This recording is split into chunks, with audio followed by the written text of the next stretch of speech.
नमस्कार। सेहत से जुड़े हमारे खास कार्यक्रम हेल्थ गुरु में स्वागत है आप सभी का। मैं हूं आपके साथ ज्योति सिंह। जैसा कि हम सब जानते हैं कि कोरोना की दूसरी लहर ने सभी के जीवन को अस्त व्यस्त कर दिया।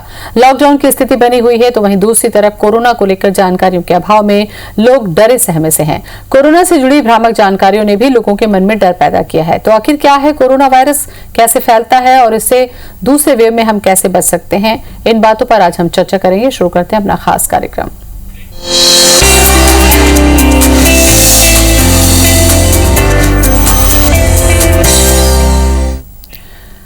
तो कोरोना से बचाव के साथ साथ दूसरी गंभीर बीमारियों के दौरान भी अगर कोरोना होता है तो क्या इससे हम निपट सकते हैं? कैंसर जैसी बीमारी में अगर कोरोना होता है तो ये कितना खतरनाक हो सकता है और इससे कैसे बचें, इस पर चर्चा हम करेंगे। हमारे साथ जुड़ रहे हैं संजीवनी हॉस्पिटल के director doctor Yusuf Memon. Doctor Yusuf, बहुत बहुत स्वागत है आपका। नमस्कार डॉक्टर यूसुफ, कोरोना को लेकर इतनी ज्यादा जानकारी सोशल मीडिया के जरिए अलग अलग प्लेटफॉर्म से या सरकार की तरफ से भी दी गई है, बावजूद उसके कहीं ना कहीं लोगों में अभी भी जागरूकता की कमी है। आपको ऐसा लगता है? क्योंकि जिस तरीके से दूसरी लहर में मौतें हुई उसके बाद तो हमको यही लगता है कि शायद और जागरूकता की जरूरत है। जी,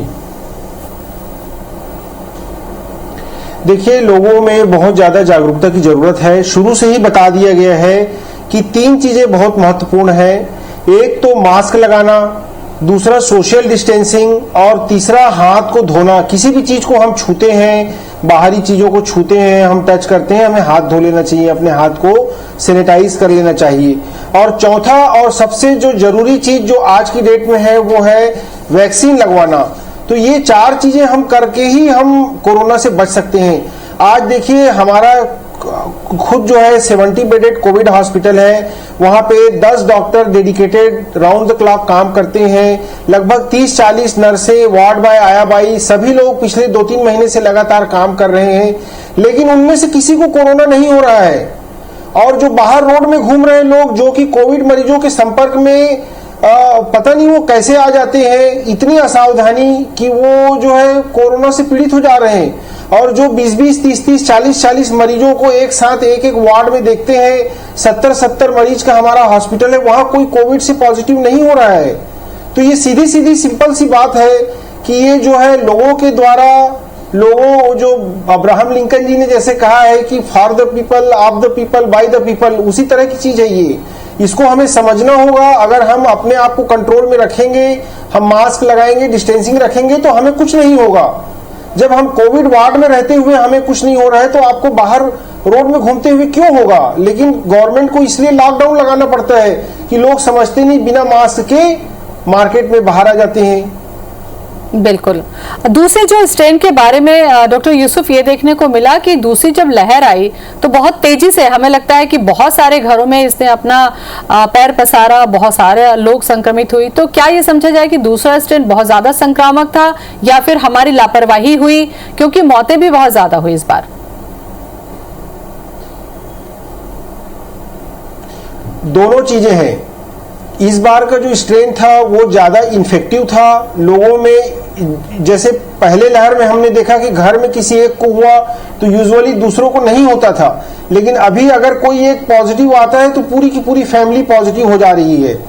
मौतों का कारण क्या है? लोग जो है हॉस्पिटल में रिपोर्ट लेट करते हैं, अपने से अपना इलाज शुरू कर देते हैं, किसी अपने पहचान वाले डॉक्टर से, मेडिकल स्टोर से दवाइयां लेकर के खाना शुरू कर दे रहे हैं।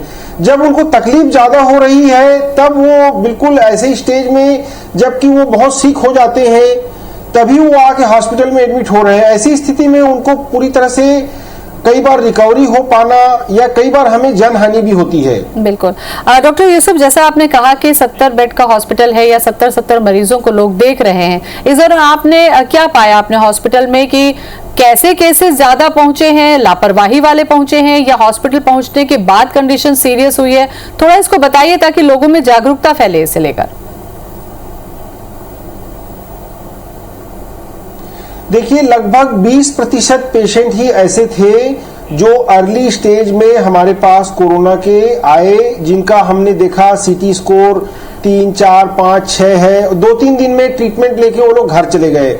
ज्यादातर जो हमारे मरीज थे, 70 to 80% मरीज ऐसे ही थे जो लगभग 7, 8, 10 दिनों तक के घर में अपने से ट्रीटमेंट करते रहे, जब ऑक्सीजन सेचुरेशन लेवल 75, 80 इस तरह का नीचे आने लगा, ऑक्सीजन लगने पर भी तब जाके उन्होंने हमको रिपोर्ट किया और कई पेशेंट्स को हम लोग जो है रिकवरी नहीं दे पाए।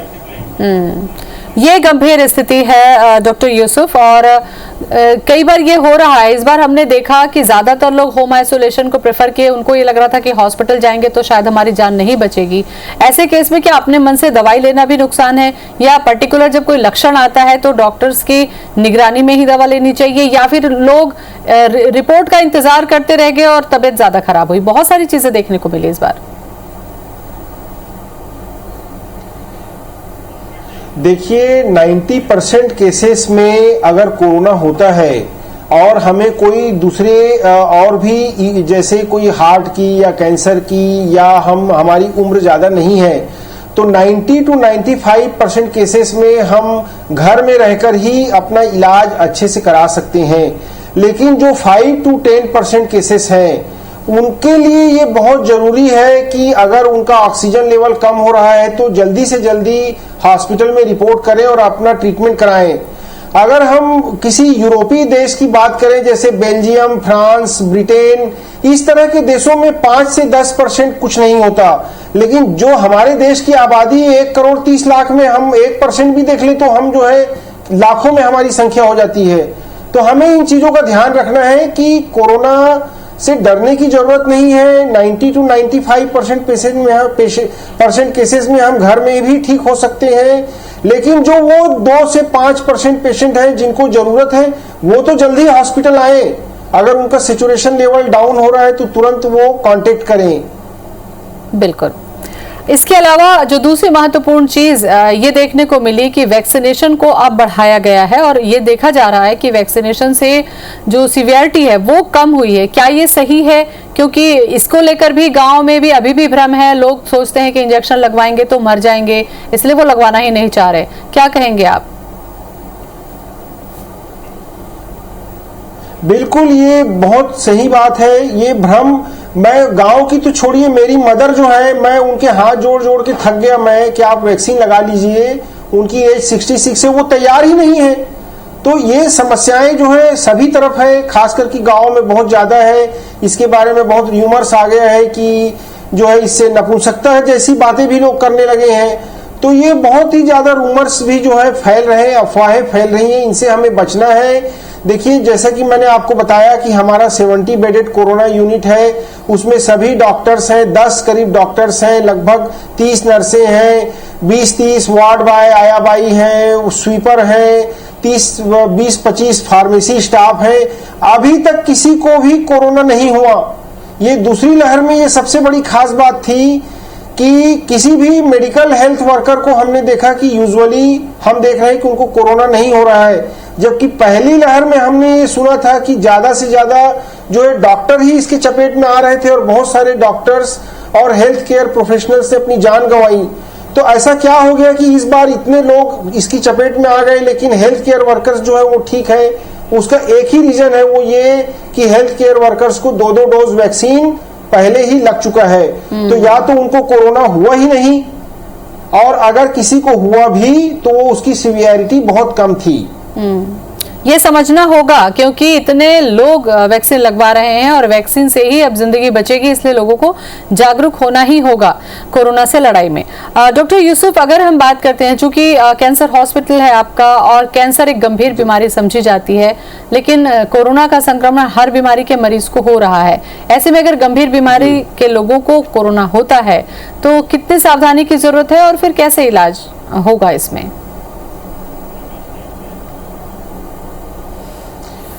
देखिए, जो कैंसर से पीड़ित लोग हैं, ये एक प्रकार की सेमी इमरजेंसी ट्रीटमेंट है, इसलिए कैंसर के पेशेंट्स को तो हॉस्पिटल आना ही पड़ता है, क्योंकि उनकी सर्जरी, कीमोथेरेपी, रेडिएशन डिले होने पर कैंसर के स्टेज बढ़ने की संभावना बहुत ज्यादा रहती है।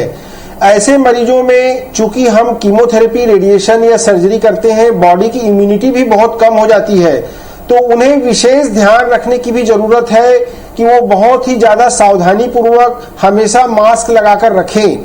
लेकिन मैं एक चीज ये कहना चाहता हूं कि अगर कोई आदमी अच्छे से मास्क लगाता है, अगर वो सोशल डिस्टेंसिंग का पालन करता है, किसी भी बाहर जब हॉस्पिटल में आता है चीजों को छूता है तो अपने हाथ को तुरंत धो लेता है, इतना ही अगर वो कर लेगा तो कोरोना से पीड़ित होने की संभावना बहुत कम हो जाती है। कैंसर से जूझ रहे व्यक्तियों को अगर कोरोना होता है तो वो उनमें जानलेवा भी हो सकता है। उन्हें बहुत ज्यादा विशेष सावधानी रखने की जरूरत है। बिल्कुल।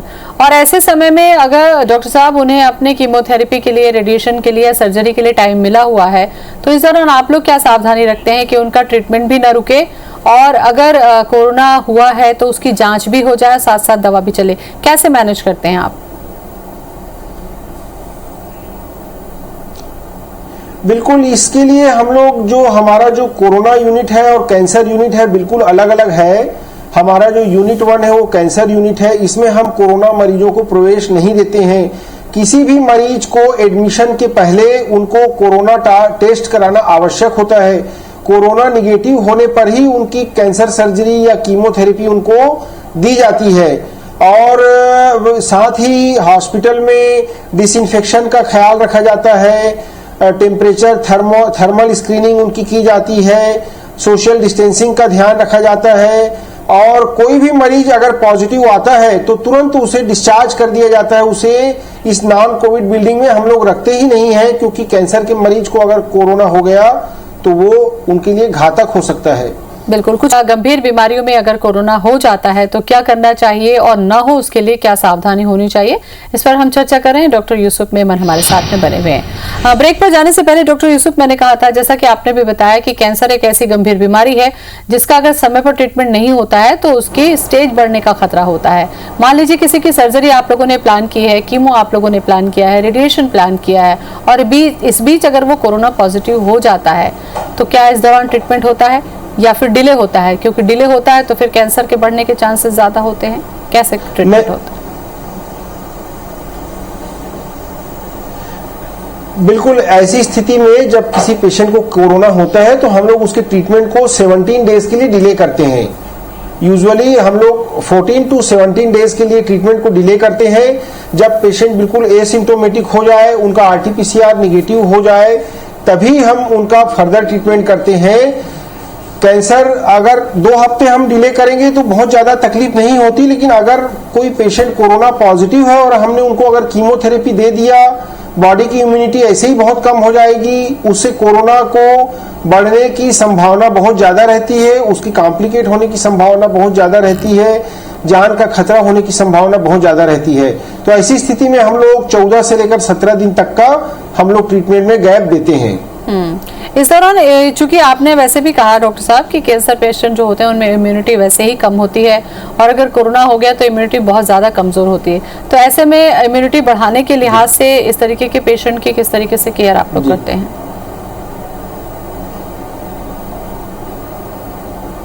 देखिए, चाहे वो कैंसर मरीज हो या कोई भी सामान्य व्यक्ति भी हो, इम्यूनिटी बढ़ाने के 3-4 ही मूल मंत्र हैं।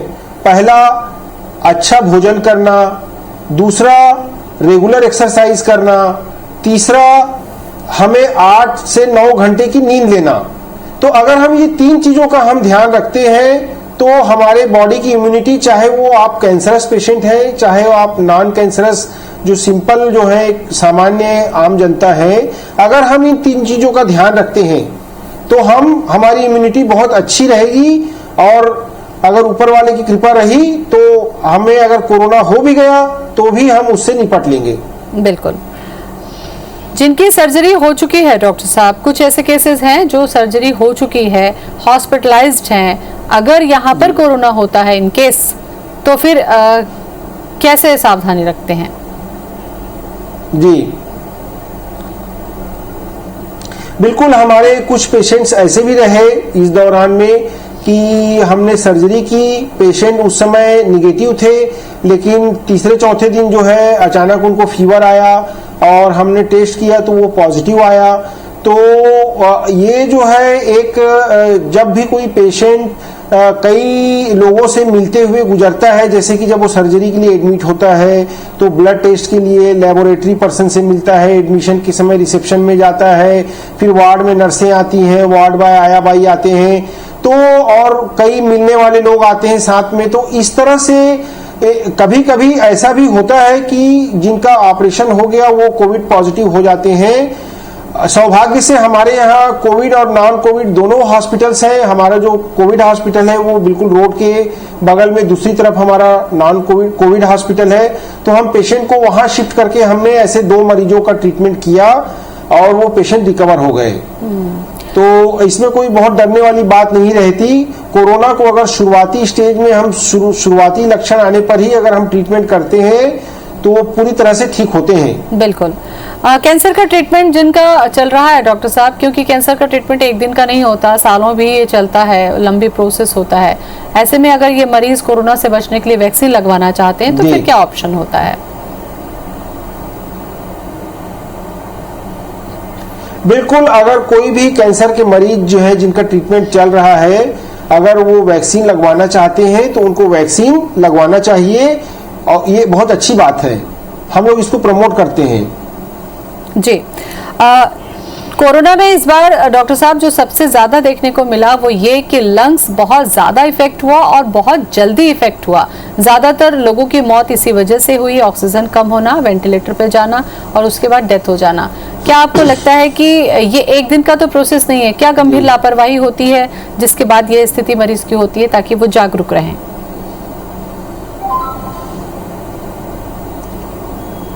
देखिए, आपने बिल्कुल ठीक कही एक बात कि बहुत ज्यादा लंग इफेक्ट हुआ, और दूसरी बात से मैं सहमत नहीं हूं ये कि बहुत जल्दी इफेक्ट हुआ। ऐसा नहीं है, बहुत जल्दी इफेक्ट नहीं हुआ।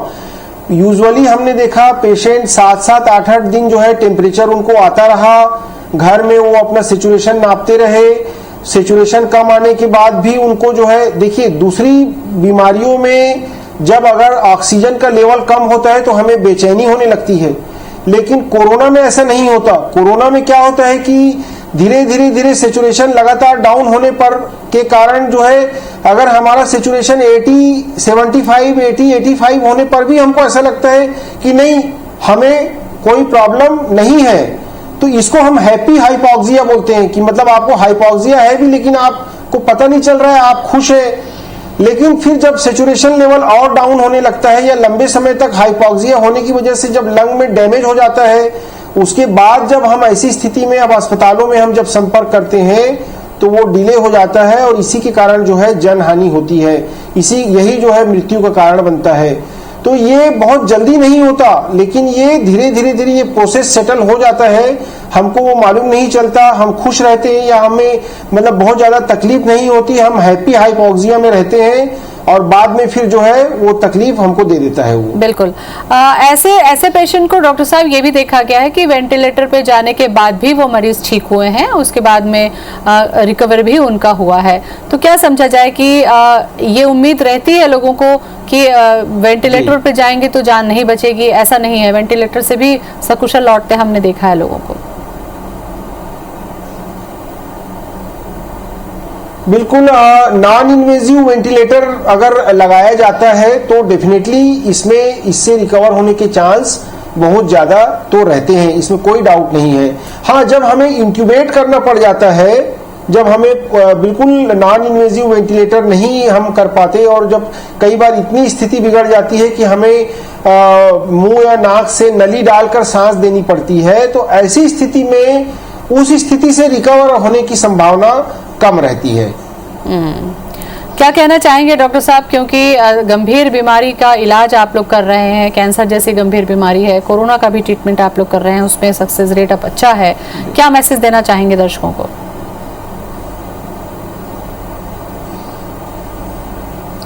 लोगों को मैं यही मैसेज देना चाहूंगा कि 4 चीजें जो है वो गांठ बांध कर रख लें अगर आपको कोरोना से बचना है या अगर हो भी गया है उसके कॉम्प्लिकेशन से बचना है।